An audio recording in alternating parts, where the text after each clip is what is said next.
Convert the angle to radians. Leave as a multiple of pi. Negative 45 degrees. The key to converting between radians and degrees is this fact. 180 degrees equals pi radians.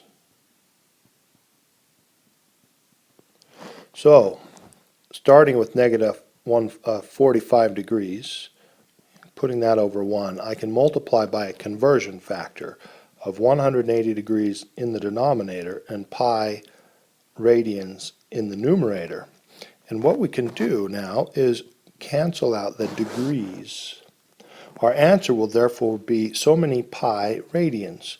We just have to reduce negative 45 over 180. And that ends up being equal to negative 1/4 pi radians, which we can then write as negative pi fourths radians. Now, radian itself, sometimes you use it when you're doing these conversions, or if you're dealing with angular velocities, you actually write RAD, but for the most part, just the minus pi fourths will be your answer. And in fact, the answer in the key to this review is just minus pi fourths. Convert the degree measure to radian measure. Use the value of pi found on a calculator. In other words, don't use 3.14. Use the full value your calculator knows. Round to 3 decimal places. So 32.7 degrees. If I convert this with the conversion factor that is 180 degrees equals pi radians, and then go to a calculator and compute this whole thing, I end up, first off, the degrees cancel, and our answer in radians to 3 decimal places is 0.571.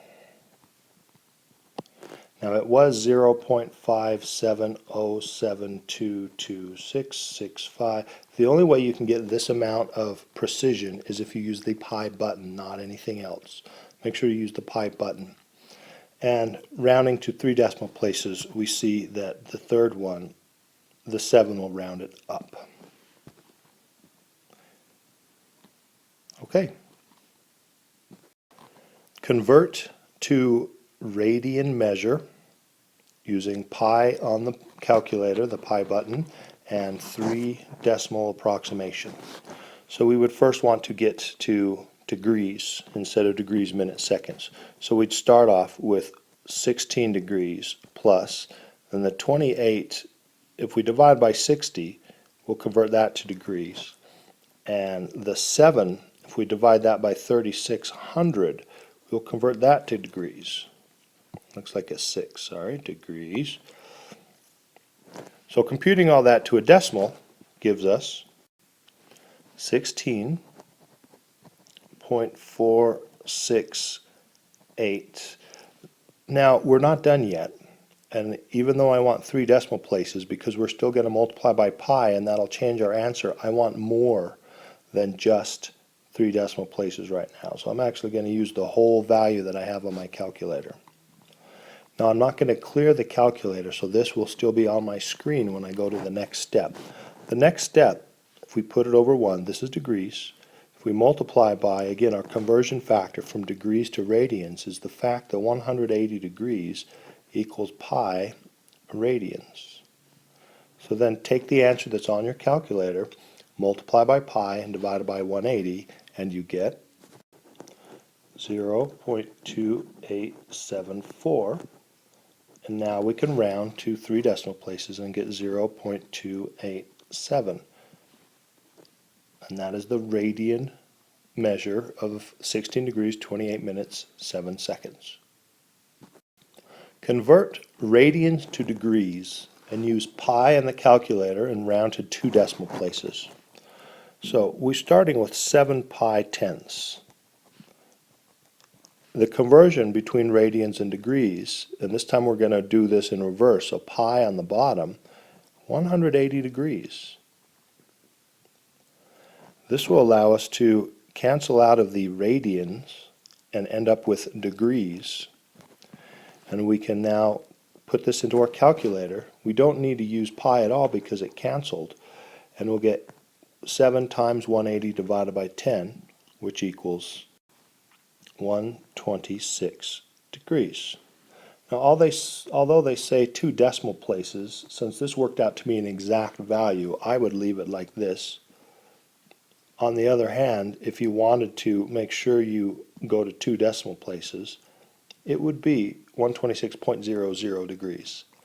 What that tells somebody is that you were very careful in measuring to the nearest hundredth and didn't find any extra angle besides the 126. If you leave that off, you don't know if somebody rounded to the nearest decimal or what happened. So both of these answers are fine. The answer in the back of this review is 126 degrees. Okay, converting this to degrees, and we're going to use the pi on our calculator and get to 2 decimal places. I know this is radians because there's no degree symbol. So we're going to start off knowing this is radian, and we'll put it over 1, and we're going to multiply by, on the bottom is the radian, so pi radians. You can put the radians if you want, and in which case it would be there as well, and 180 degrees. Now our radians cancels. This is how we convert from radians to degrees. So on your calculator, you take the negative 2.9757, multiply by 180, and divide by pi, and you get, oops, wrong color, negative, wow, try that again. There we go. So the calculator gives you negative 170.495, which we would round degrees. We would round that to negative 170. We want to go to 2 decimal places. So the 5 would round the 9 up, 49 would go to 50.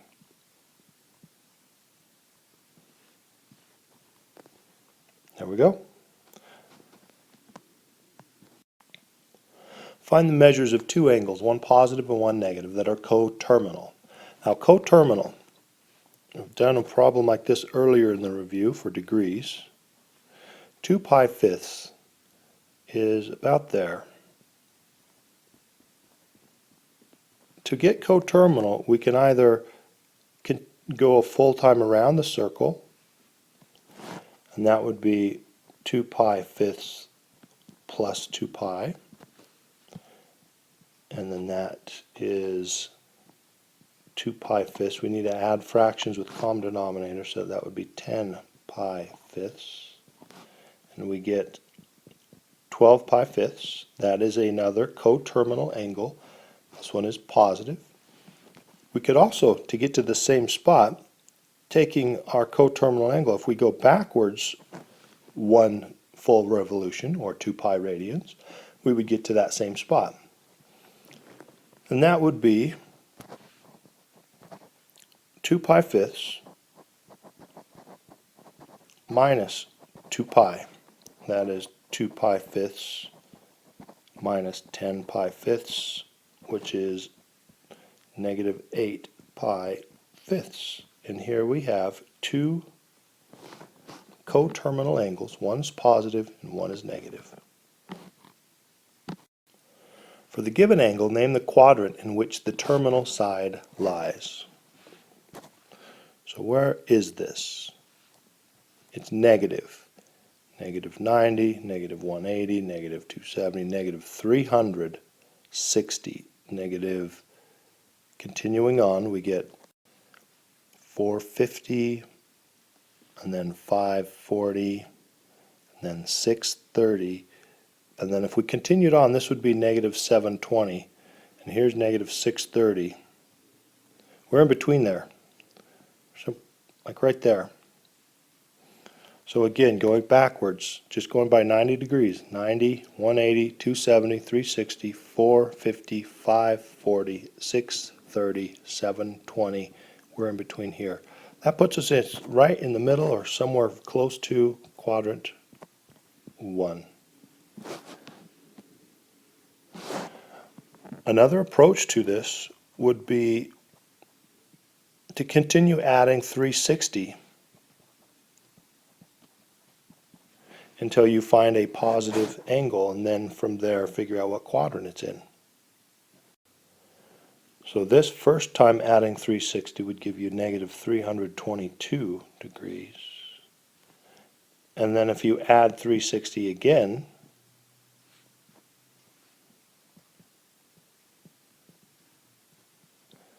that would give you 38 degrees. 38 degrees would be this value right there. Coterminal angle. Again, my degree signs with this little stylus start to look like sixes. Sorry about that. Either way, you get to, this is a quadrant 1 angle. Okay, determining what quadrant the terminal side of this angle lies. First off, in standard position, 7 pi twelfths. It's about right there. How do I know that 7 pi twelfths is right there? This top semicircle is pi. We're dividing pi by twelfths, so if I were to divide this by 12 equal pieces, that'd be 6, 3, so it'd be 1, 2, 3, 4, 5, 6, 7, 8, 9, 10, 11, 12. That would be about the 12 equal pieces, and we're doing 7 of those 12 equal pieces, so 1, 2, 3, 4, 5, 6, 7, which is about right where I have it, 7 pi twelfths. Well, that puts us right in quadrant 2, which is the answer to this question. You could also take 7 pi twelfths and convert this into degrees and get 105 degrees. Now, knowing 90 degrees is straight up here, 105 would be about 15 degrees more that direction. Same location, obviously, it's just a different view, a different way of finding out you're in quadrant 2. All right, what quadrant does the terminal side of 27.1 lie? Now, I can see people getting confused by this being degrees because 27 degrees is a, not too extreme degrees, but there's no degree sign. So this is actually 27.1 radians. So if we have 27.1 radians, where is that? This might be easiest to see in degree mode. So we convert this to degrees, and we get 1552.7. Since we're only after the quadrant, I'll do a little rounding. 1553 degrees. So this is many times around the circle. What we need to do is we need to continue subtracting 360 from this until it gets to an angle we recognize. So the first subtraction gives us 1193. Still too far. So we subtract another 360 and we get 833 degrees. Still too far. This is easy to do on your calculator. Just keep subtracting 360, hit equals. Writing it down takes a little more time. Subtracting 360 again gives us 473 degrees. We're very close now. Subtract one more 360 and we'll be able to recognize where we're at. And we get 113 degrees. All right, 113 degrees is bigger than 90, less than 180. This would be 113 degrees. This is a coterminal angle. Now we have 1, 2, 3, 4 full circles. So this angle is actually 1, 2, 3, 4. I think that's right. But it doesn't really matter exactly how many times we had to go around, how many times we subtracted 360. What's important is where is this thing, where is the terminal side? And we now see that this is in quadrant 2.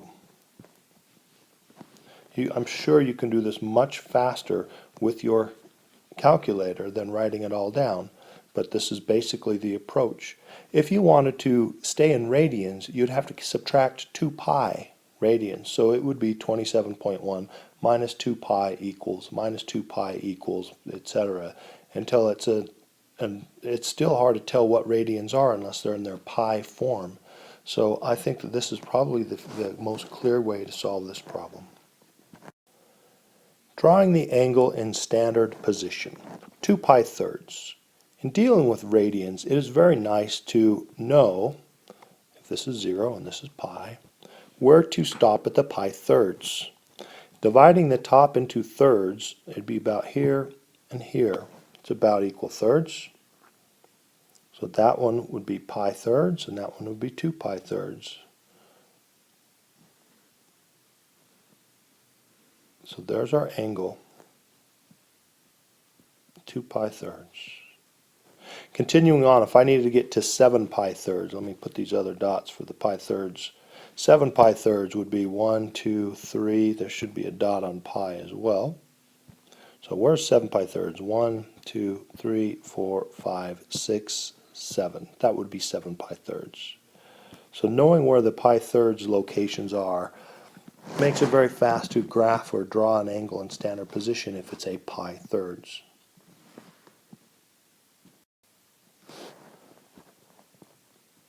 Standard position for 7 pi fourths. It is important to know where the pi fourths land. That's 0 pi fourths, and that would be 4 pi fourths. Half of that is 2 pi fourths. Half of that, there's your pi fourths. I can put those down here as well. It is important to know where the pi fourths are, so that if you need to find 7 pi fourths, this is 1, 2, 3, 4, 5, 6, 7. That's the angle we're after, this one. 7 pi fourths. Make sure to go clockwise if it's a negative angle, and counterclockwise, as we have here, if it's a positive angle.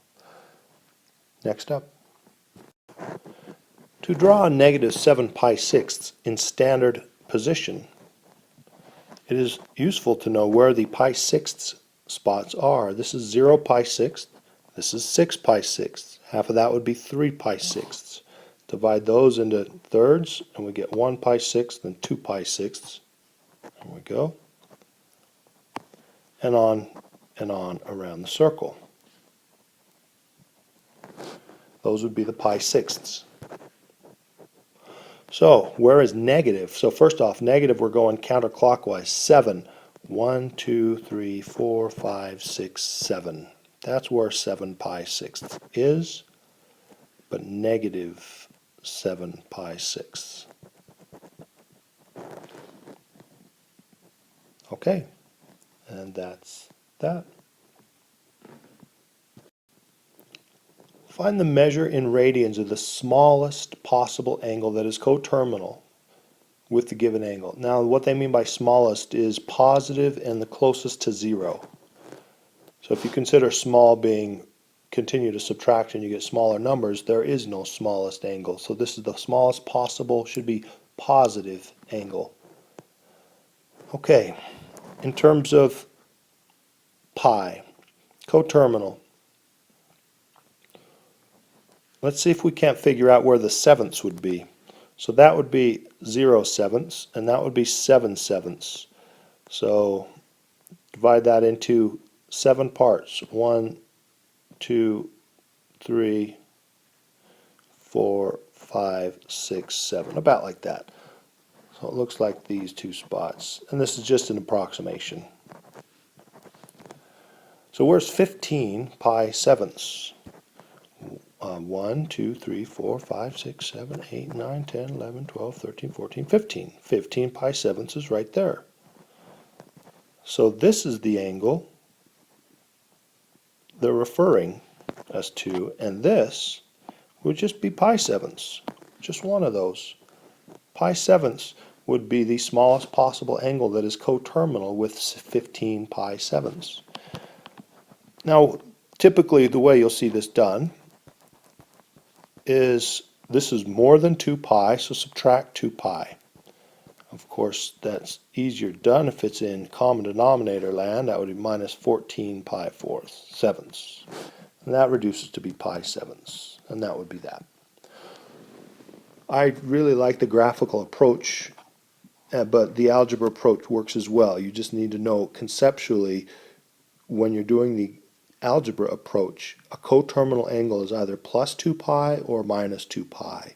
Or if you're in degrees, plus 360, minus 360. And that'll always generate more coterminal angles. Perform the indicated operation. Although there's pi's in here, these are just numbers. A negative number and a positive number, and the first one's a fraction. So we just need to get common denominators. In terms of 11ths, we're working with 22 pi 11ths. For those of you that love to see all the steps, this would be the step that I did on the 2 pi. Now that we have that, minus pi plus 22 pi would be 21 pi 11ths. Looking at the answer in the back, they have negative pi 11ths, which is not correct. So I'm not quite sure what they were doing in the answer, but that one is wrong. I will have to change that. Thank you. Find the length of the arc intercepted by the given central angle, alpha, in a circle of radius r. So what they're asking about, see if I can draw some kind of a circle, not bad. 4 pi fifths would be about there. So this is 4 pi fifths. The radius is 24.1 meters. And they want to know the length of the arc. So they're actually interested in this length. We have a nice formula for that. It is S equals R theta. Your book might have S equals R alpha. It doesn't really matter what the angle is called as long as you know that is the angle, the central angle. So in this case, we would have S equals R 24.1 times theta 4 pi fifths. And given the decimals and radius, we will just use the pi button on our calculator, convert this all to decimals. Because the decimal and radius has one decimal, so to the nearest tenth, I will write my answer to the nearest tenth as well. And the answer is 60.56 meters, or 60.6 when rounded to the nearest tenth. This doesn't specify how to round it, so I wouldn't be taking many points off if you don't round it to the tenth. If you round it to more, then that's okay as long as these are all exact numbers. Okay. Find the radius of a circle with central angle alpha intercepting an arc length s. So alpha equals 1.5 radians. Let's draw a circle. 1.5 radians is half of 3. 3 radians is about pi radians. So we're dealing with an angle about there. 1.5 radians. If you multiply this 1.5 radians by 180 over pi, you'll get 85.9 degrees. I'm pretty close. And now the arc length is 9 inches, so they're giving us this value is 9 inches. That's the picture. It's not really required on this problem because we have a simple formula of S equals R, I'll use alpha again, or S equals R theta. What is important about this is the theta or the alpha must be in radians, which so far these last two examples have been. So S is 9 inches, R is unknown, and alpha is 1.5. So to solve for R, we just divide by 1.5. Now although 1.5 is radians, there are actually no units to radians. And so we'll just get inches divided by 1.5, nothing. It's just inches. So we get out of this R equals 9 divided by 1.5 is 6 inches. And we have found our radius.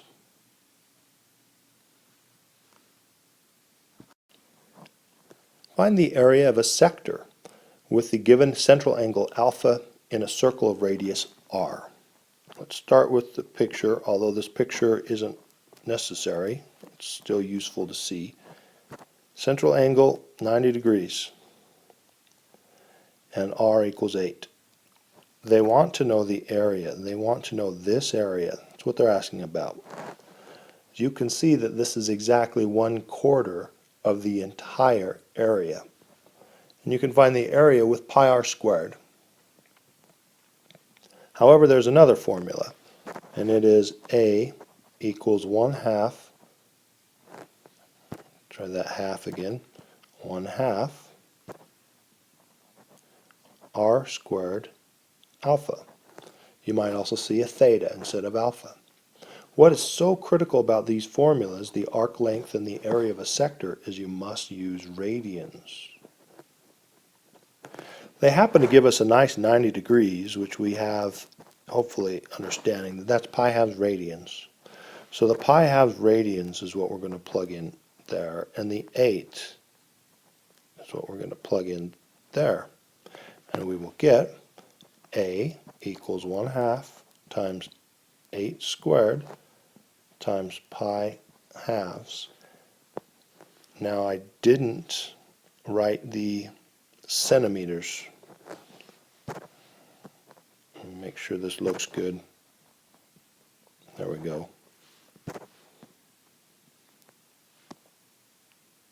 There we go, centimeters. Now we work this out, and the answer is in terms of pi, and we get 16 pi centimeters squared.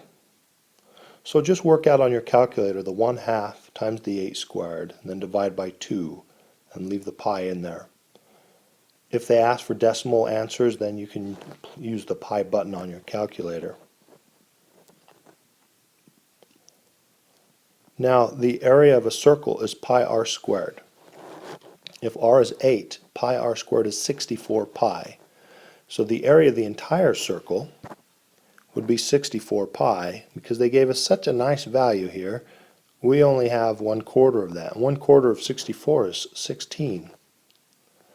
So this problem can be solved without this fancy formula, but at any other not nice angle, it's just nicer to know the formula. Had they given us 83 degrees, for example, formula is great. You still have to convert to radians, though. It's critical. The minute hand of a clock is 7 inches long. What distance does its tip move in 29 minutes? Okay, so a couple ways to do this problem. One thing you can consider on a clock is 29 minutes is from here to here. Not totally 30 minutes, but it's very close. So we've gone 2960 way around. So if you can find the circumference, then take 29/60th of the circumference, you will have found your answer. Circumference being 2 pi r. So this is 29 over 60 times 2 pi 7 inches. And because of the 29 minutes, this is not going to be too pretty, but they didn't ask for decimals. So working out the 2 times 7 times 29 over 60 gives you 406 over 60 pi inches, which we can reduce to 203 over 30 pi inches. That would be the distance that the minute hand of a clock that is on the minute hand is 7 inches long, how far it goes, the tip, along the arc in 29 minutes. So again, we're finding this distance, and that's 203/30 pi inches. Now the other approach to this problem is to figure out 29/60ths, what radian angle that is, and then use the formula S equals R theta, or R alpha. If you wanted to figure out